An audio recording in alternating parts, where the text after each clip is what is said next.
na Agrovale a gente faz a cana crescer. Então todo dia a gente faz a nossa cana crescer entre 1 e 2 centímetros, com a fertirrigação.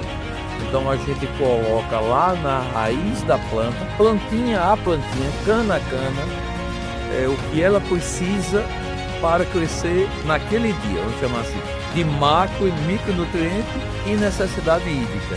Olá, e eu estou aqui agora com o Paulo Júnior, presidente da usina Agrovale, uma usina de Juazeiro, na Bahia, grande, ainda mais para os padrões do Nordeste. Ela está moendo praticamente 2 milhões de toneladas ano. Isso. Excelente o número, Paulo. Obrigado. Paulo, bem-vindo. Obrigado. É um prazer estar aqui com vocês, falar do setor. Isso é minha vida, né? É o que eu tenho feito há 41 anos. Então, vamos trocar ideias, né? E conta um pouquinho, Paulo, por que a Agrovale partiu para uma gestão estruturada com, né, é uma família de acionistas, é uma empresa familiar, e você veio ocupar um cargo de executivo profissional. Então, me conta um pouco de como foi esse processo. Olha, a história da Agrovale é extraordinária, né? Ela, há 54 anos atrás, famílias alagoanas e pernambucanas chegaram na Caatinga, um local que só chove 400 milímetros por ano, 480 milímetros por ano. Você imagine isso há 54 anos, e decidiram montar uma usina lá, e na época nem existia ainda os projetos de irrigação. Então eles passaram alguns anos para montar essa indústria, enquanto os projetos de irrigação eram executados pelo governo federal, a Prodevasf, né? E essa usina, hoje, ela é um orgulho para Juazeiro, um orgulho para Bahia e um orgulho para o Nordeste. É 100% irrigado. Nós temos 18 mil hectares de cana, sendo 12 mil hectares de gotejo e 6 mil hectares de áreas de suco, e que a gente vem transformando gradativamente tudo em gotejo. Somos campeões de produtividade, temos custos competitivos,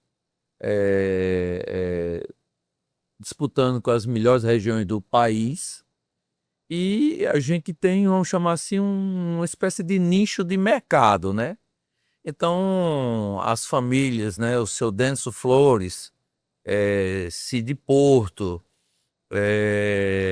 o Guilherme Colasso, Gustavo Colasso, esses homens, eles foram homens desbravadores, porque você andando na cana da Agrovale e vendo as produtividades que a gente obtém, os custos que a gente obtém, os investimentos que foram feitos, né, para transformar a Agrovale no que ela é hoje, romperam paradigmas inimagináveis, principalmente para a época, né? E ainda hoje há uma curva de aprendizado que já foi feita e tem outro tanto à frente para fazer. Então, a Agrovale é fruto do impossível, né? E me fala uma coisa, você tem fábrica de açúcar? Temos.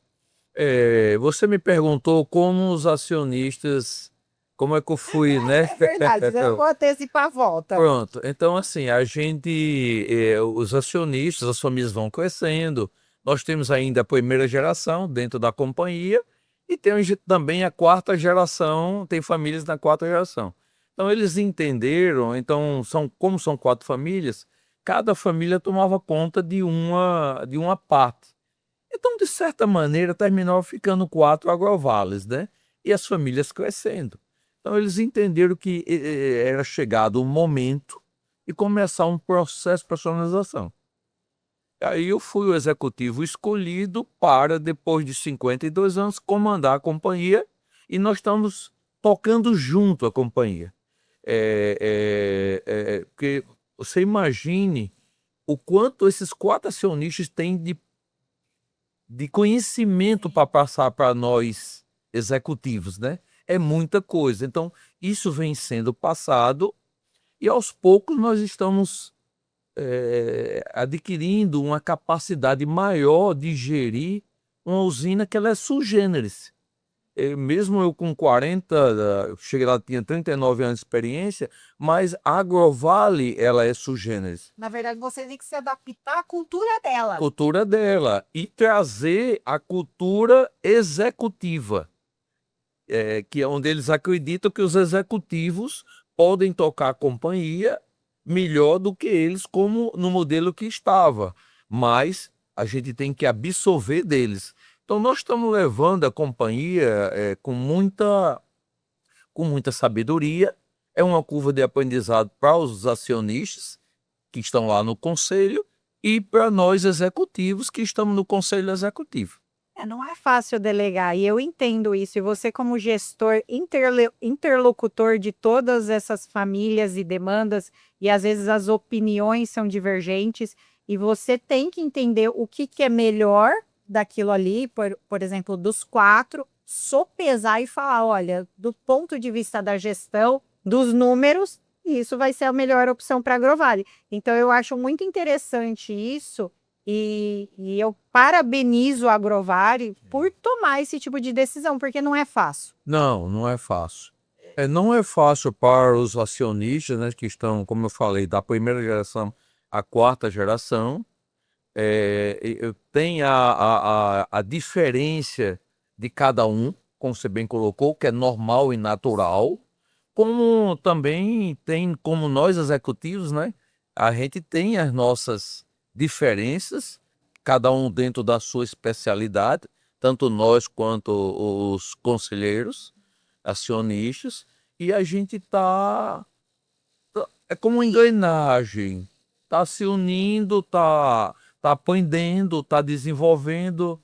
Como foi estabelecido o livro Agrovale, foi estabelecido as diretrizes, a geração de plano estratégico, apresentamos ao acionista até 2031, foi aprovado, estamos executando.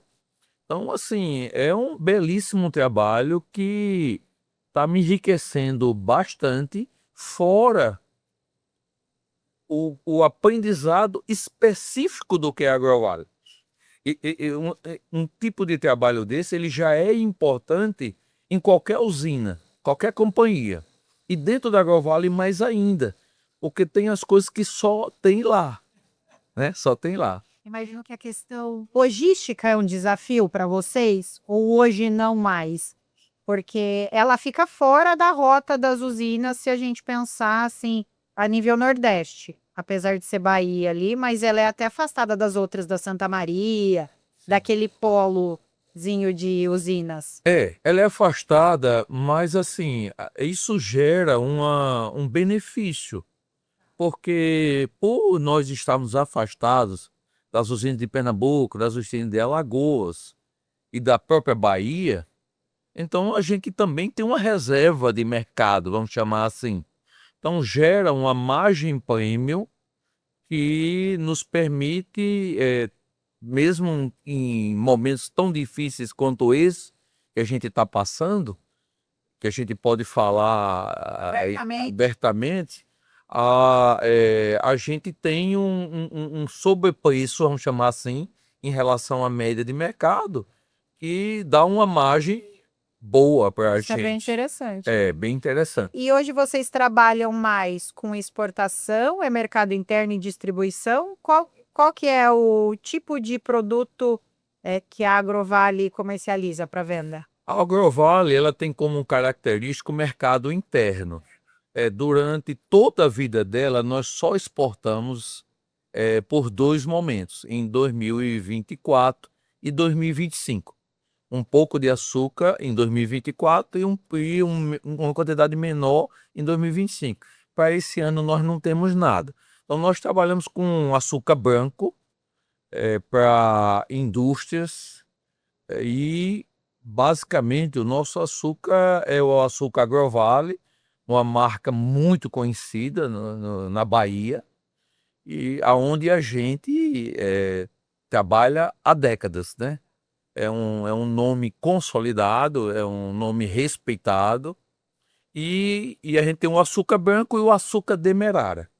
O açúcar demerara, ele é um açúcar que tem um apelo saúde, vamos chamar assim, que a gente ocupa esse mercado, né? Tipo assim, como fosse um mascavo, mas é a marca Demerara. Então a Agrovale tem essas duas marcas. E o etanol, a gente faz o etanol hidratado e anídrio, que segue o padrão de todas as usinas do Brasil, mas também a Bahia, né? O grande forte nosso é a Bahia. E vocês entendem isso, que assim, teve um desenvolvimento de marca, então ela achou o nicho dela, e isso é muito legal. E eu vejo também algumas usinas, por exemplo, a Caeté, que ocupou, Isso. desenvolveu né, o açúcar dela é muito forte no mercado nacional também.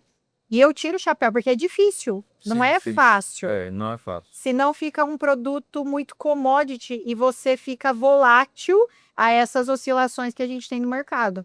Então, dessa forma, você agrega valor, você reforça a Agrovale como uma empresa, né?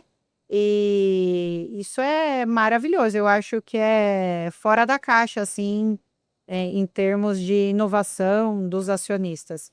E agora falando um pouquinho de tecnologia, eu sei que vocês implementaram uma caldeira nova Isso. agora na usina. E qual que é o objetivo de vocês? Bom, a gente, como é uma usina 100% irrigada, e como eu te falei, a gente já tem 12 mil hectares de área de gotejamento.